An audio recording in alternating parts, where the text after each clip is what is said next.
The massive meeting hall of the Galactic Engineering Council looked like something from an ancient temple. Tall crystal pillars reached up toward a ceiling that changed colors like the morning sky.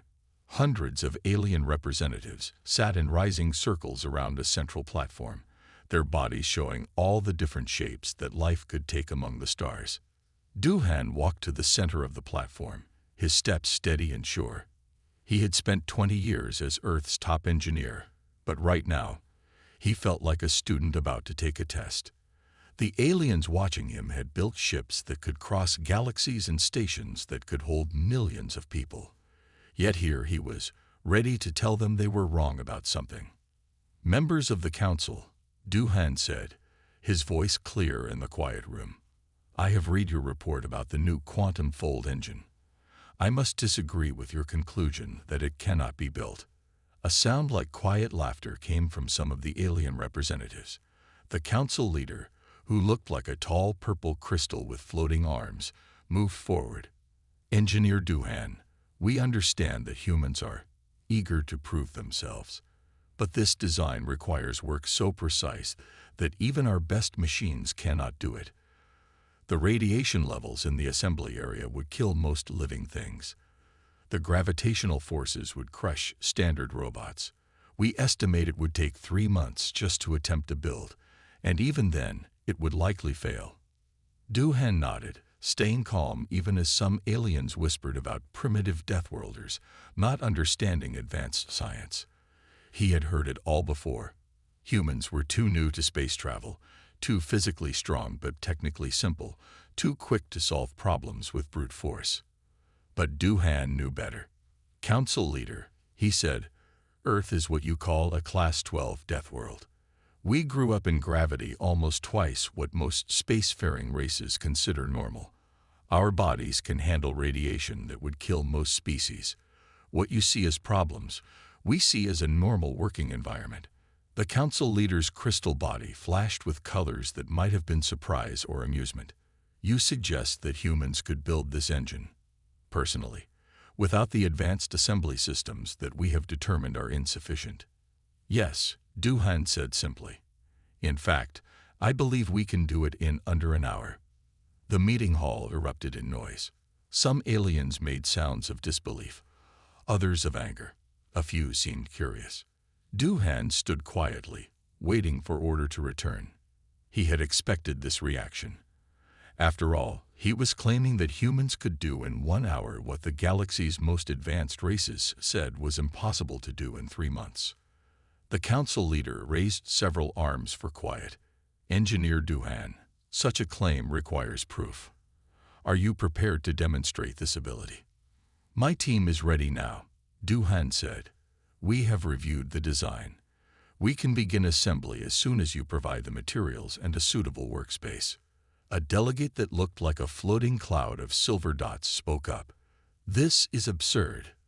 The quantum alignments alone require precision of 0.00001%. No living being can achieve such accuracy." Duhan smiled slightly. "On Earth, we have surgeons who regularly work with tolerances that tight. When you grow up on a planet that's constantly trying to kill you, you learn to be very, very precise." The council leader conferred with other senior members for several minutes, the hall filled with quiet discussion. Duhan used the time to check his tablet computer, reviewing messages from his team. Jadian had already calibrated her nanotools. Taiwan had finished his final calculations. Hansol had tested all the safety equipment twice. "Engineer Duhan," the council leader finally said, "we accept your challenge. You will be provided with all necessary materials and access to Assembly Chamber 7. However, we must insist on safety protocols. If radiation levels or gravitational forces exceed your species' known tolerances, we will shut down the attempt." "Agreed," Duhan said. "Though I should warn you, our tolerances are probably higher than your database suggests. We've been improving ourselves since those records were made."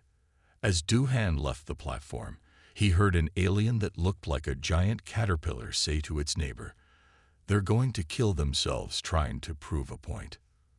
The neighbor, a being made of what looked like living crystal, replied, Perhaps. But I studied Earth's history. These humans, they have a habit of doing things that everyone else thinks is impossible. Duhan smiled again as he walked out of the hall. He remembered something his grandmother used to say. The word impossible just means no one has been stubborn enough to do it yet. And if there was one thing humans were good at, it was being stubborn. He reached for his communicator and contacted his team.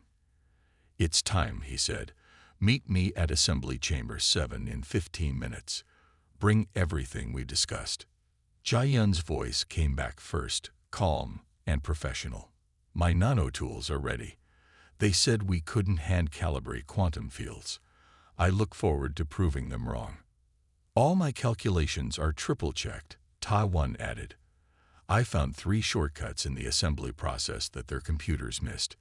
Being able to actually feel the quantum fluctuations instead of just measuring them has its advantages." "Safety equipment is prepped," Hansol reported last. "I've modified the radiation suits to allow for better finger movement. They think we're crazy for even trying this, don't they?" "Of course they do," Duhan said. "That's why it's going to be so much fun when we succeed. Remember, everyone, we're not just building an engine today. We're showing the galaxy what humans can really do." As he walked toward the assembly chamber, Duhan thought about how far humanity had come. Just 30 years ago, they had been alone on Earth, dreaming of the stars. Now they were about to prove that being from a death world wasn't a disadvantage. It was actually what made them special. The aliens would learn today that sometimes the most advanced solution wasn't the best one. Sometimes you needed people who had evolved on a world that constantly tried to kill them, people who had learned to do incredibly precise work while dealing with high gravity and natural radiation. People who looked at something impossible and saw it as a challenge to overcome. Duhan checked his watch. They had 1 hour to do what the most advanced races in the galaxy said couldn't be done in 3 months. He smiled. 1 hour would be plenty of time. The Earth Embassy workshop on the space station looked nothing like the grand halls of the Galactic Council. Its walls were plain metal, and tools covered every surface. This was a place for work, not showing off. Duhan stood at a large screen, showing his team the engine blueprints. The quantum fold engine's design floated in the air as a blue hologram, spinning slowly to show all its parts. Next to him, Jai-Yun studied the smallest pieces with narrow eyes, while Taiwan wrote complex math formulas on a tablet. Hansol checked their modified safety gear one more time. "The aliens think we need 3 months and special robots to build this," Duhan said, pointing to the engine's core. "We have 58 minutes left to prove them wrong." Jai-Yun stepped closer to the hologram, her hands moving through the light as if feeling the parts. "These quantum field alignments are very delicate," she said. "But I've done harder work in the hospital, fixing damaged blood vessels in children's brains. At least this engine won't bleed if I make a mistake." "Speaking of mistakes," Hansol said, holding up one of their radiation suits, "we can't make any. The radiation in that assembly chamber is strong enough to kill most aliens in seconds. Even with our natural resistance, we need these suits to work perfectly." Taiwan looked up from his calculations. "The radiation isn't the biggest problem," he said. "It's the gravity fluctuations. The engine design creates areas where gravity gets very strong and very weak, changing hundreds of times per second. That's why they think they need robots." Duhan smiled. "But that's exactly why humans can do this job better than robots. Our bodies naturally adjust to changing forces. We've been doing it since we learned to walk on Earth." He touched the hologram, and it zoomed in on the engine's power core. "Here's our biggest advantage. The aliens' robots would need to stop and recalibrate every time the gravity changes. But we can feel the changes and adjust naturally, like keeping our balance on a moving ship. I found 3 places where we can work faster than their original plan," Jai-Yun said, marking points on the hologram. "They want to build these quantum field generators one at a time, waiting for each one to stabilize. But I can keep them balanced while assembling them all at once. just like when I have to repair multiple vessels during surgery. Taiwan nodded, showing them his calculations. And I figured out how to use the gravity fluctuations to help us instead of fighting them. When the gravity waves peak, they'll actually push some components into perfect alignment. We just have to time it right. Timing is everything, Hansol agreed. He started passing out the modified safety gear. These suits are better than what the aliens use. I redesigned them based on what I learned working in deep-sea stations. The gloves are thin enough to feel even the smallest parts, but strong enough to handle the radiation. Duhan checked the time. 45 minutes until we start. Let's go through the assembly sequence one more time. They gathered around the hologram as Duhan laid out the plan. Jia-Yun would handle all the delicate quantum field work, her surgeon's hands perfect for the job. Taiwan would monitor the gravity fluctuations, telling them exactly when to move each piece. Hansol would manage the heavy lifting and keep their equipment working. Duhan would coordinate everything, making sure all the pieces came together at the right moment. The aliens think we're crazy, Hansol said as they practiced their movements. My suit sensors picked up at least 20 different species watching us through the assembly chamber windows. They're taking bets on how long we'll last. Let them watch, Jia-Yun said, her hands moving through the practice sequence with perfect precision. They think because we come from a death world that we must be simple or primitive. They don't understand that surviving on Earth made us stronger and smarter. Taliwan looked up from his final calculations. Did you know that our brains actually process information faster than most alien species? They think it's because we evolved needing to react quickly to danger. Their computers might be more powerful than ours, but our minds can make connections their machines miss. That's why we'll succeed where their machines failed, Duhan said. We can think and adapt. We can feel when something's wrong and fix it immediately. Machines can only follow their programming, but we can improvise. He checked the time again. 30 minutes. Everyone check your equipment one last time. Jia-Yun, how are your nano-tools? Perfect, she said, holding up tools so small they could barely be seen. I calibrated them myself. Better than any automated system. Gravity meters are sensed, Taiwan reported. I can predict the fluctuations down to the millisecond. Suits are at 100%, Hansol added. Extra power cells are charged. Backup systems are ready. Duhan looked at his team with pride. None of them were nervous. They had all faced bigger challenges before. Jia-Yun had performed surgery in emergency rooms during earthquakes. Taiwan had solved physics problems that alien computers said were impossible. Hansol had built structures at the bottom of the ocean where one mistake meant death. The council thinks we're going to fail, Duhan said. They think we're too primitive to build something this advanced. But they don't understand what makes humans special. We don't just survive on our death world. We thrive there. Every challenge makes us better. Every problem teaches us something new. He brought up the engine hologram one last time. In 20 minutes, we're going to show the galaxy what humans can do.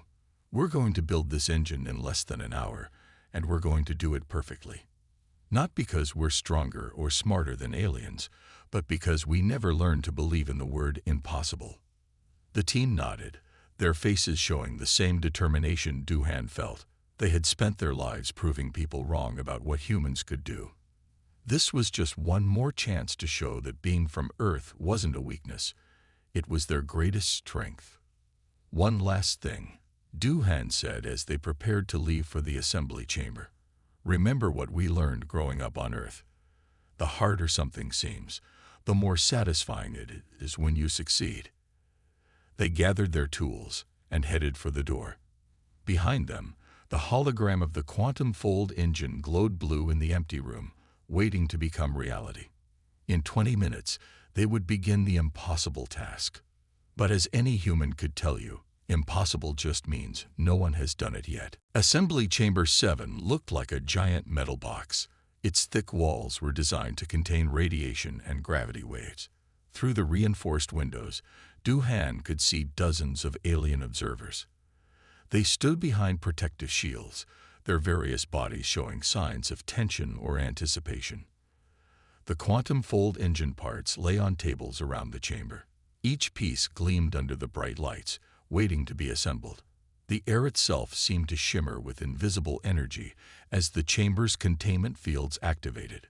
"Radiation levels are rising," Han Sol announced, checking his suit readings. "We're already at levels that would kill most alien species. The suits are working perfectly, though." Du-Han nodded and activated his communicator. "Team status check." "Nano tools ready," Jia-Yun reported. Her modified gloves allowed her to handle tools smaller than a grain of dust. "I can feel the quantum fields already. They're stronger than in the simulations." "Gravity meters are active," Ta-Wan said. His instruments showed waves of changing gravity moving through the chamber. "First peak comes in 30 seconds. Everything matches my calculations." "Chamber seals are secure," Han Sol confirmed. "Emergency systems standing by. We have 58 minutes remaining." Du-Han took a deep breath. "Begin assembly sequence." "Jia-Yun, start with the quantum core." "Tai-Wan, guide her through the gravity waves." Han Sol, bring in the primary containment ring." They moved with practiced precision. Jia-Yun's hands were perfectly steady as she began assembling the engine's heart. The quantum core needed tolerances so tight that even the aliens' best machines couldn't achieve them. But Jia-Yun had spent years performing microsurgery. To her trained hands, this was just another delicate operation. "Gravity wave approaching," Ta-Wan warned. "Peak in 3, 2, 1. The team shifted their stance as gravity suddenly increased. Most species would have been crushed, but humans had evolved on a world with stronger gravity than most. Their bodies naturally compensated for the change. Jia-Yun continued working without pause. "First quantum field is aligned," she reported. "Moving to the second. These fields want to fight each other, but I can feel how to balance them." Through the windows, the alien observers were making excited gestures. They had never seen anyone work in these conditions without complex machines, but the humans moved as if the changing gravity and deadly radiation were merely minor inconveniences. Han Sol positioned the containment ring around Jia-Yun's work area. "Ring is stable," he said. "The radiation is actually helping. It's making the metal more receptive to the quantum fields." "That's what they missed in their calculations," Ta-Wan said as he monitored the gravity waves. "They thought the radiation was a problem to overcome, but it's actually essential to the process. Next wave in 15 seconds. Du-Han watched his team work with pride. Where alien machines would need to stop and recalibrate after each gravity wave, his people adapted instantly. Where automated systems would struggle to maintain precision in high radiation, human hands remained steady. "Quantum fields 2 through 5 are aligned," Jia-Yun reported. Her fingers moved with incredible speed and accuracy. "Starting power core integration." This was the step the aliens had said was impossible. The power core had to be perfectly aligned with 5 different quantum fields simultaneously.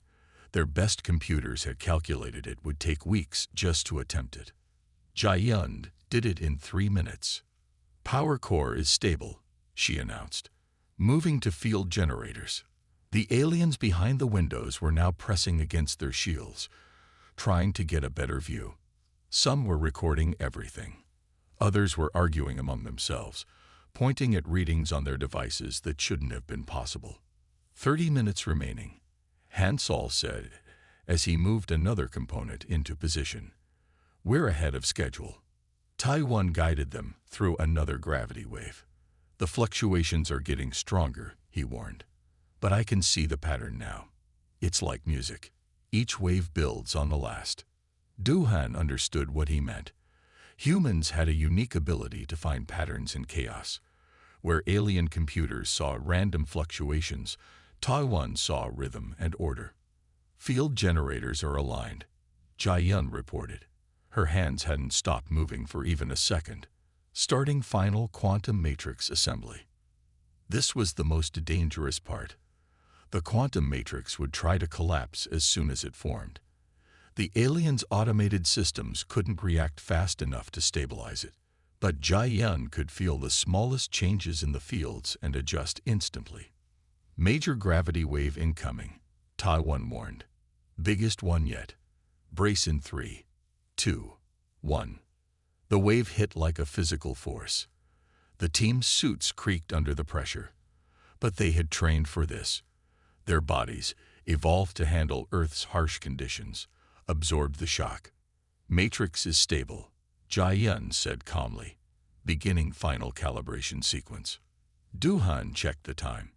They had built in 28 minutes what the aliens said would take 3 months. And they had done it without a single mistake. Calibration complete, Jia-Yun announced. All quantum fields are in perfect alignment. Power core is running at optimal efficiency. The engine is ready. The chamber fell silent except for the hum of the containment fields. The team stepped back to look at their work. The quantum fold engine floated in the center of the room, its fields glowing with a soft blue light. Through the windows, the alien observers had gone completely still. Their instruments showed something that should have been impossible, a perfectly constructed quantum fold engine, built by hand, in less than half an hour. Run full diagnostic, Du-Han ordered, though he already knew what it would show. Hansol checked the readings. All systems nominal. Power output is actually 5% above theoretical maximum. Sir, we did it. We really did it. Of course we did, Jia-Yun said, finally allowing herself to smile. We're human. This is what we do. Du-Han looked at his team with pride. They weren't even tired. To them, this was just another day at work, just another problem solved by people who had grown up on a world that taught them to never accept limitations. Power down containment fields, he ordered. Prepare for final inspection. As the fields deactivated, Du-Han thought about what they had just proven. The aliens had said it was impossible because their machines couldn't do it. They had never considered that the solution wasn't more advanced technology. The solution was humans, people who had evolved on a world that constantly challenged them, people who had learned to adapt, to find patterns in chaos, to work with precision even in the harshest conditions. People who had never learned to believe in the word impossible. The observation room outside Assembly Chamber 7 was filled with alien scientists and engineers. They stood in complete silence, their instruments displaying readings that challenged everything they thought they knew about engineering limitations. Senior Engineer Valtech, a tall being made of crystalline segments, moved closer to the reinforced window. Through the thick shielding, the quantum fold engine glowed with a perfect blue light. Its quantum fields pulsed in perfect harmony, something that should have taken months of careful calibration to achieve. Impossible, Valtech whispered, crystal segments flickering with confusion. The gravitational stresses alone should have made precise assembly impossible. The radiation levels should have disrupted the quantum field alignment. Yet they did it. They actually did it. Inside the chamber, the human team was running final checks on their creation. Valtech watched as Jia-Yun's hands moved through the quantum fields with impossible precision. Her movements showed no signs of being affected by the gravity waves that would have torn apart any robotic assembly system. How are they compensating for the field fluctuations? Asked Dr. Xil, a cloud-like being of floating silver particles.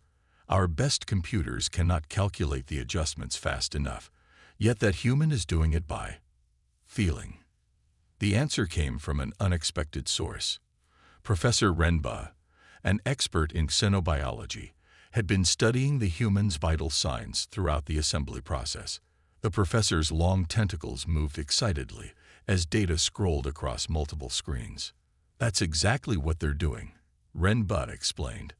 Their nervous systems, evolved on their high-gravity Deathworld, naturally process and adapt to environmental changes faster than our most advanced quantum computers. What we see as chaotic fluctuations, they experience as a pattern they can work with. Valtech's crystal body flickered with realization. Their very biology, which we considered primitive, is actually perfectly suited for this type of work. The micro-tremors in their muscles, caused by evolving in high gravity. Yes, Renba continued, tentacles gesturing at the data. Those tremors exactly counter the quantum field oscillations that have prevented automated assembly. We tried to overcome these forces with technology. They simply adapted to work with them. Inside the chamber, Taiwan was explaining something to Duhan, pointing at the gravity wave patterns displayed on his handheld device. The aliens watched in amazement as the humans casually discussed phenomena that their greatest scientists struggle to understand. Look at their brain activity, Dr. Xil noted, indicating another set of readings. They're processing the quantum interactions intuitively. Their neural patterns suggest they're treating it like music. Music? Valtech asked, crystal segments shifting in confusion. Yes, Professor Renba confirmed. Their brains are recognizing patterns in the quantum fluctuations similar to how they process rhythmic sound. They're not fighting the quantum forces. They're working in harmony with them. Hansol was now adjusting something on the engine's containment ring. The aliens' instruments showed radiation levels that should have been lethal, yet the humans moved through it with only basic protective gear. Their radiation resistance is remarkable, Renba observed.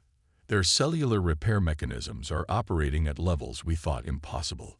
Even their basic protective suits are more effective than our advanced shielding systems, because they designed them based on practical experience, Valtech realized. They've been dealing with radiation, gravity, and other environmental hazards throughout their evolution. Their solutions are simpler but more effective because they understand these forces intuitively. A junior engineer burst into the observation room, holding a data tablet. The diagnostic results are in, they announced. The engine's performance exceeds theoretical maximums by 5%. Power efficiency is perfect. Quantum field stability is better than anything we've ever achieved. The room erupted in excited discussion. Decades of theoretical work had suggested that such performance levels were impossible. Yet these humans had achieved them in less than an hour of hands-on work. We need to completely revise our understanding of engineering limitations, Valtech declared. We assumed that more advanced technology was always the answer. These humans have shown us that sometimes biological adaptation and practical experience are more valuable than theoretical perfection. Through the window, Jia-Yun was making final adjustments to the quantum fields. Her movements were precise yet natural, like a musician playing a complex piece from memory. The aliens' instruments showed quantum alignments changing in real time, adjusting to maintain perfect harmony. They're not just assembling the engine, Dr. Xil observed. They're teaching it to work with natural forces rather than against them, the same way they learned to survive on their death world. Professor Renba's tentacles moved in what might have been excitement. This changes everything. Our entire approach to advanced engineering has been based on overcoming natural forces. These humans have shown us how to work in harmony with them instead. Dohan was now speaking into his communicator, probably reporting their success to the council. The aliens in the observation room could hardly believe that this team from a primitive death world had just revolutionized their understanding of quantum engineering. We called their world a death world, Valtech said quietly. We thought that made them less advanced. But now I understand. Surviving on such a world didn't make them primitive. It made them exceptional. The quantum fold engine continued to pulse with perfect blue light, each quantum field adjustment happening with impossible precision. It stood as proof that sometimes the greatest breakthroughs don't come from more advanced technology, but from people who learn to work with the universe rather than trying to control it. In the chamber, the human team was starting to power down their creation. They moved with the same casual confidence they had shown throughout the assembly, as if they hadn't just rewritten the rules of what was possible. But then again, as the aliens were learning, impossible meant something very different to humans from Earth. The Grand Hall of the Galactic Engineering Council looked different now. The same crystal pillars reached toward the color-changing ceiling, but the atmosphere had changed. Where there had been dismissive whispers about primitive Deathworlders just hours ago, now there was respectful silence. Duhan stood at the center platform again, but this time his team stood with him. The complete test results from their quantum fold engine floated in the air above them, showing numbers that most of the council members were still trying to understand. The council leader's crystal body glowed with formal colors as they spoke. Engineer Duhan and team, you have accomplished something unprecedented in the history of the Galactic Engineering Council.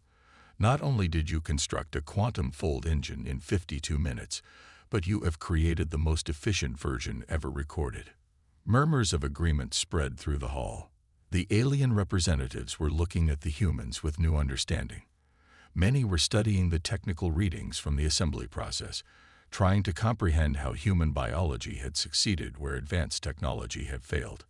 The data shows that your engine's quantum field stability exceeds our theoretical maximum by 5%, the council leader continued.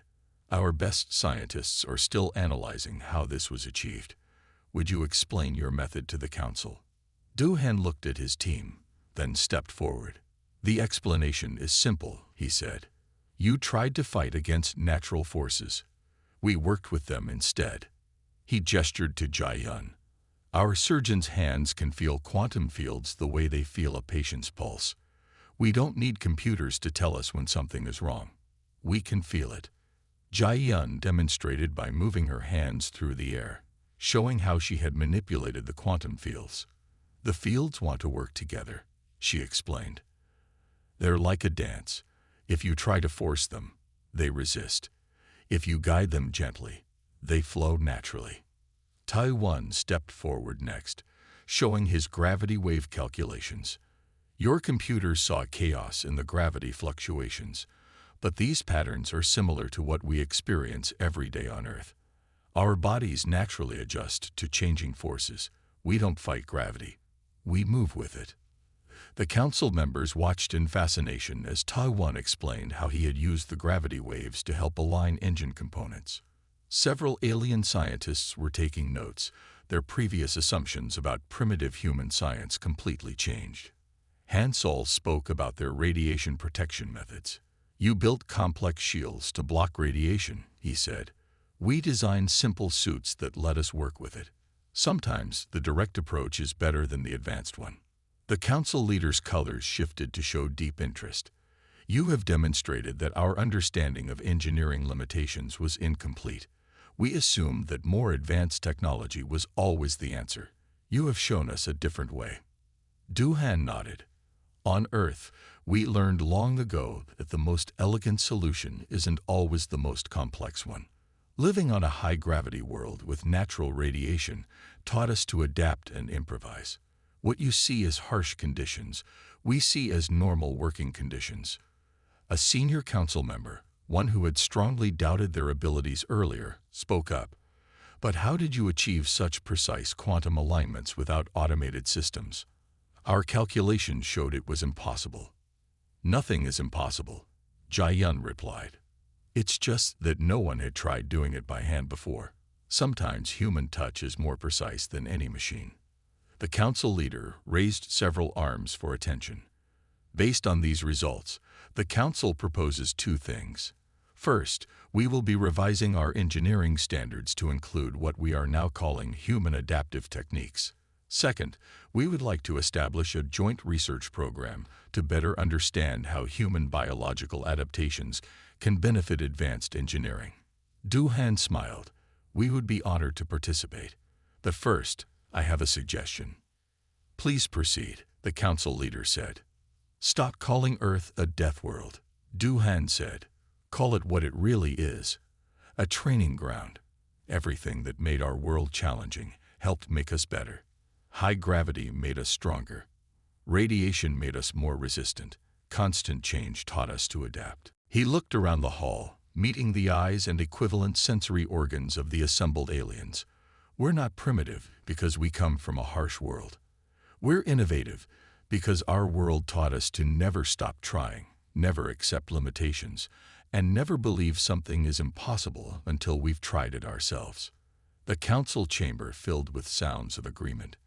Many members were already forming research groups, eager to learn more about human engineering methods. Others were reviewing their own projects, wondering what other impossible tasks might be possible with a human perspective. Your suggestion is accepted, the council leader announced. Earth will now be classified as an advanced training environment in all official records. Furthermore, your team's achievement will be recorded as a turning point in galactic engineering history. As the council meeting concluded, Du-Han and his team prepared to return to their workshop. They had other projects to work on, other impossible things to achieve, but they had done more than build an advanced engine today. They had shown the galaxy that being from Earth wasn't a disadvantage, it was their greatest strength. By the way, Hansol said as they walked out, I heard some aliens asking if we could help them with other impossible engineering projects. Jayun smiled. Well, we did finish this one with 6 minutes to spare. I suppose we could take on a few more impossible tasks. Just make sure they understand one thing, Du-Han said, looking back at the council chamber where their engine's test results still floated in the air. When humans say we can do something, it's not bragging.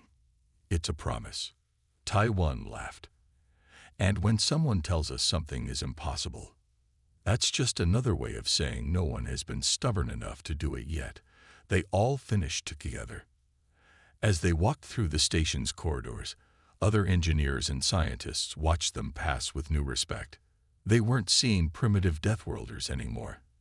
They were seeing people who had turned their world's challenges into advantages, who had proven that sometimes the best solution isn't the most advanced one. They were seeing humans, and in the grand scheme of the galaxy, that was becoming a very interesting thing to be.